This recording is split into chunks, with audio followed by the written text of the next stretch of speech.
ইতিকাফের উপকারিতা। ১ নম্বর উপকার, ইতিকাফকারী এক নামাজের পর আরেক নামাজের জন্য অপেক্ষা করে থাকে, আর এই অপেক্ষার অনেক ফজিলত রয়েছে। আবু হুরায়রা রাদিয়াল্লাহু তাআলা আনহু থেকে বর্ণিত, তিনি বলেন, রাসূলুল্লাহ সাল্লাল্লাহু আলাইহি ওয়াসাল্লাম বলেছেন, ইন্নাল মালাইকাতু তুসাল্লি আলা আহাদিকুম মা দামা ফি মুসাল্লাহু মা লাম ইয়াহদিস আল্লাহুম্মা গফির লাহু আল্লাহুম্মা আরহামহু লা ইয়াসালু আহাদুকুম ফি মুসাল্লাহি মা দামাতিস সালাতু তাহবিসাহু লা ইয়ামনাউহু আন ইয়ানকালিবা ইলা আহলিহি ইল্লা সালাত। মুসলিম। নিশ্চয় ফেরেশতারা তোমাদের একজনের জন্য দোয়া করতে থাকেন যতক্ষণ সে কথা না বলে নামাজের স্থানে অবস্থান করে। তারা বলতে থাকে, আল্লাহ তাকে ক্ষমা করে দিন, আল্লাহ তার প্রতি দয়া করুন। যতক্ষণ তোমাদের কেউ নামাজের স্থানে থাকবে ও নামাজ তাকে আটকাইয়া রাখবে, তার পরিবারের নিকট যেতে নামাজ ছাড়া আর কিছু বিরত রাখবে না। ফেরেশতারা তার জন্য এইভাবে দোয়া করতে থাকবে।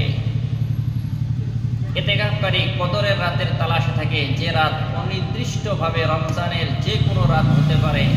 এই রহস্যের কারণে আল্লাহ তাআলা সেটিকে বান্দাদের থেকে গোপন রেখেছেন, যেন তারা মাস জুড়ে তাকে তালাশ করতে থাকে। ৩ নম্বর, ইতিকাফের ফলে আল্লাহ তাআলার সাথে সম্পর্ক দৃঢ় হয় এবং আল্লাহ তাআলার জন্য মস্তক অবনত করার প্রকৃত চিত্র ফুটে ওঠে। কেননা আল্লাহ তাআলা বলেন, ওমা খালাকতুল জিন্না ওয়াল ইনসা ইল্লা লিয়াবুদুন, অর্থাৎ আমি মানুষ এবং জিন জাতিকে একমাত্র আমারই ইবাদতের জন্য সৃষ্টি করেছি। আর এই ইবাদতের বিবিধ প্রতিফলন ঘটে ইতিকাফের অবস্থায়। কেননা ইতিকাফ অবস্থায় একজন মানুষ নিজেকে পুরোপুরি আল্লাহর ইবাদতে সীমানায় বেঁধে নেয় এবং আল্লাহর সন্তুষ্টির কামনায় ব্যাকুল হয়ে পড়ে। আল্লাহ তাআলাও তার বান্দাদেরকে নিরাশ করেন না, বরং তিনি বান্দাদেরকে নিরাশ হতে নিষেধ করে দিয়ে বলেছেন, কুল ইয়া ইবাদিয়াল্লাযীনা আসরাফু আলা আনফুসিহিম লা তাকনাতু মির রাহমাতিল্লাহ ইন্নাল্লাহা ইয়াগফিরুয যুনুবা জামিআ ইন্নাহু হুয়াল গফুরুর রহিম। সূরা যুমার। অর্থাৎ বলুন, হে আমার বান্দাগণ, যারা নিজেদের উপর জুলুম করেছে, তোমরা আল্লাহর রহমত থেকে নিরাশ হইও না। নিশ্চয় আল্লাহ সমস্ত গুনাহ মাফ করে দেন, তিনি ক্ষমাশীল পরম দয়ালু।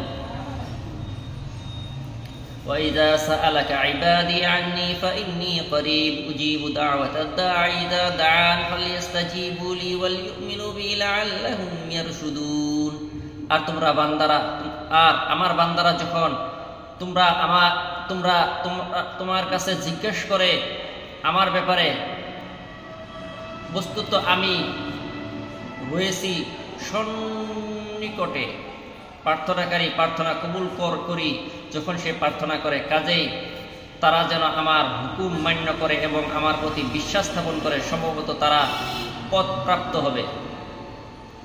যখন কেউ মসজিদে অবস্থান করা পছন্দ করতে লাগে, যা সম্ভবত প্রবৃত্তিকে অভ্যস্ত করানোর মাধ্যমে, কেননা প্রবৃত্তি যে বিষয়ে অভ্যস্ত করানো হবে সে বিষয়ে সে অভ্যস্ত হয়ে পড়বে। মসজিদে অবস্থান করা পছন্দ হতে শুরু করলে মসজিদকে সে ভালোবাসবে, সেখানে নামাজ আদায়কে ভালোবাসবে, আর এই প্রক্রিয়াটি আল্লাহর সাথে তার সম্পর্ক মজবুত হবে।